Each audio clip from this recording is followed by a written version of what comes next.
वाहिगुरु जी का खालसा, वाहिगुरु जी की फतेह।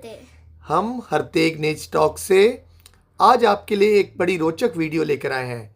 मेरे साथ मेरी बड़ी बेटी हरतेग कौर साथ देगी। हरतेग, आज तुम्हें धरती के जन्म और आज तक हम धरती जो जीवन जी रहे हैं, कैसे हम इतने सालों का सफ़र तय कर कर आज इतनी सुविधा वाली ज़िंदगी जी रहे हैं, उसकी कहानी सुनाता हूँ।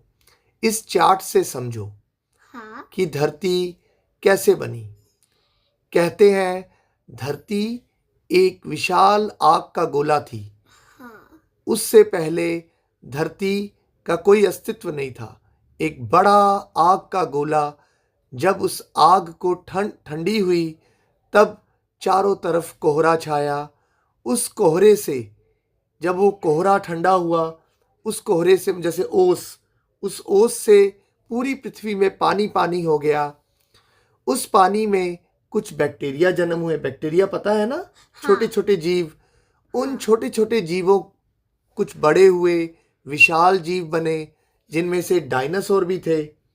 तुम्हें पता है डायनासोर की कहानी? नहीं, आप क्या मुझे चलो आज तुम्हें डायनासोर के बारे में कुछ एआई टूल से जानकारी लेते हैं। ठीक है। Hello AI tool. नमस्ते, आप कैसे हैं? मैं ठीक हूँ। मेरी बेटी को डायनासोर के जन्म और डायनासोर के अंत के बारे में कुछ बताओ। डायनासोर बहुत पहले धरती पर रहने वाले बहुत बड़े जानवर थे। वैज्ञानिकों का कहना है कि ये करीब 23 करोड़ साल पहले हुए थे। उस वक्त धरती आज से बहुत अलग दिखती थी। उस वक्त बड़े बड़े पेड़ थे और बहुत सारे कीड़े मकोड़े थे। डायनासोर इन कीड़ों और पेड़ों के पत्तों को खाकर रहते थे। लेकिन करीब 6 करोड़ साल पहले डायनासोर खत्म हो गए। वैज्ञानिकों का मानना है कि उस वक्त धरती से एक बहुत बड़ा उल्का पिंड टकराया था। इस टक्कर से बहुत बड़ा धमाका हुआ। धूल और धुआं हर तरफ फैल गया। सूरज की रोशनी तक धरती पर नहीं पहुंच पाई। ऐसे में पेड़ पौधे मरने लगे और फिर उन पेड़ पौधों को खाने वाले डायनासोर भी मर गए। तो समझ में आया हरतेग? हाँ। कि डायनासोर कैसे बने और कैसे खत्म हुए? मुझे आज बहुत सारा कुछ जानने को मिला है। मगर ये सिर्फ जानने के लिए नहीं मैं तुम्हें दिखा रहा हूँ। मैं तुम्हें ये समझाना चाहता हूँ क्योंकि एक एक से ही अनेक होते हैं। अगर इस धरती पे अगर करोड़ों साल पहले डायनासोर जो इस धरती के रखवाले या इसके मालिक बने हुए थे, कुदरत ने उनको नहीं रखा तो एक ना एक दिन हम भी नहीं रहेंगे।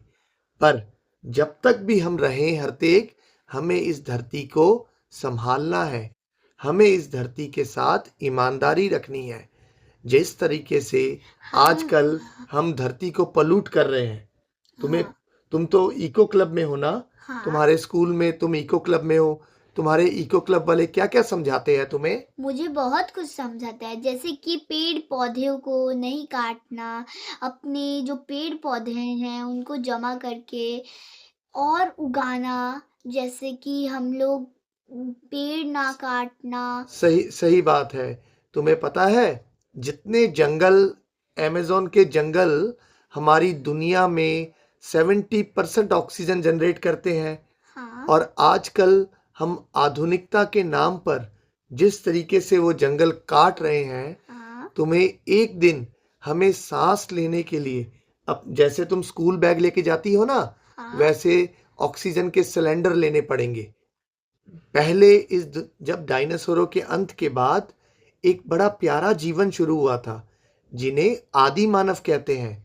आदि मानव क्या होते हैं पता है तुम्हें? मुझे नहीं पता, पर आप हमारे पूर्वज, हम इंसानों के पूर्वजों को आदि मानव कहते थे।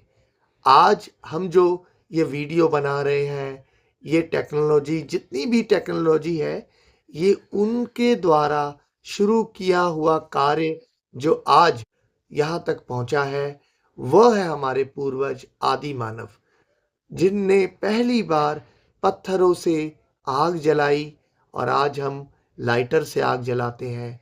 जिन्होंने लकड़ी को काट के या पत्थरों को गोल करके पहिया बनाया, तो आज विशाल गाड़ियां, मोटरें बन रही हैं। पता है तुम्हें?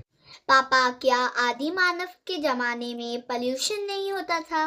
सही सवाल पूछा तुम्हें बेटा। होता तो था, पर वो अपना कचरा उसी समय नष्ट कर देते थे। उस समय एक शैतान नहीं था, पर आज वो शैतान इतना बढ़ गया है जिसका नाम है प्लास्टिक। तुम्हारे स्कूल में बताया है ना प्लास्टिक के साथ क्या करना चाहिए? हाँ, मुझे पता है। 3 चीजें हैं। किसने बताया तुम्हें? मेरी ईगो क्लब की मैम ने, क्या बताया? ममता मैम।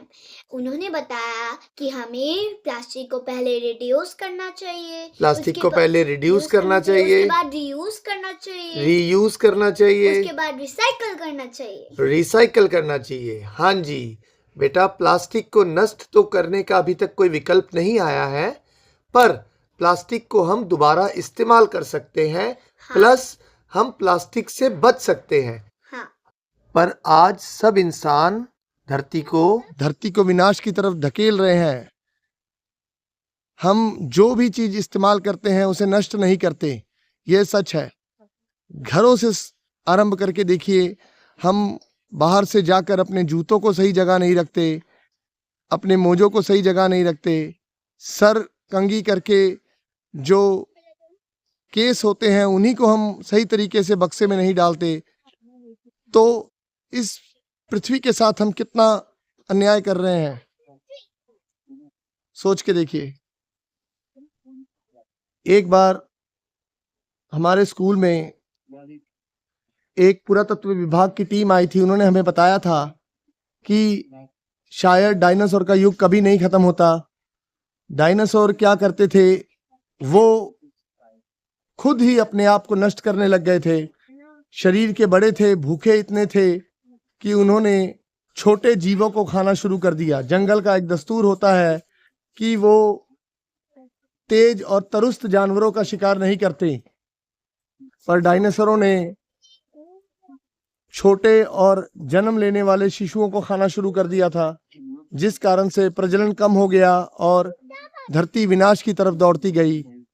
जितने बड़े ये जानवर थे, इनकी भूख मिटाना बड़ा मुश्किल हो गया। इनमें आपस में युद्ध हुआ और ये एक दूसरे को खाने लग गए और इनकी सभ्यता का अंत हो गया। हर चीज जो आरंभ होती है वो अंत की तरफ खुद ब खुद चली जाती है। जिस तरीके से हम ऊर्जा का इस्तेमाल कर रहे हैं, जिस दिन ऊर्जा ना बना पाए तो बिन ऊर्जा के हमें चलना पड़ेगा। आज हम इंटरनेट, जिस तरीके से इंटरनेट के अधीन हो गए हैं, अगर इंटरनेट बनना बंद हो जाए, आज तक किसी को नहीं पता है कि इंटरनेट का सही मालिक कौन है, इंटरनेट कौन बनाता है और इंटरनेट किसकी, जो हम नेट पे एक लफ्ज भी लिखते हैं उसका मालिक कौन है। क्योंकि कहीं ना कहीं कोई ना कोई जगह तो वो लफ्ज जाके रुकता है, क्योंकि हमारे मुख से उच्चारा या हमारे मोबाइल पे लिखा हुआ हर वो शब्द कहीं ना कहीं स्टोर होता होगा। तो जिस दिन वो स्टोरेज या वो इंटरनेट का मालिक कोई निकल आए या उसे बंद कर दिया जाए, तो सोचिए पृथ्वी का क्या हाल होगा। हम लोग त्राहिमाम करेंगे। आज बंदे घर से निकलने के समय हर चीज भूल सकते हैं, पर मोबाइल और इंटरनेट के बिना नहीं निकलते। ये हमारी जिंदगी, हमारे जीवन से भी ज्यादा जरूरी इंटरनेट हो गया है। जिस तरीके से यूपीआई के बिना शायद एक दिन बिताना भी हर बंदे के लिए मुश्किल है।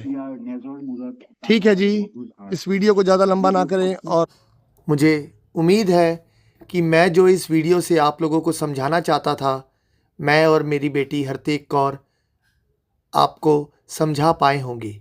ये भी एक साइंस का बड़ा सुंदर नमूना है जी, जिसे देखने के लिए लोग दूर दूर से आते हैं।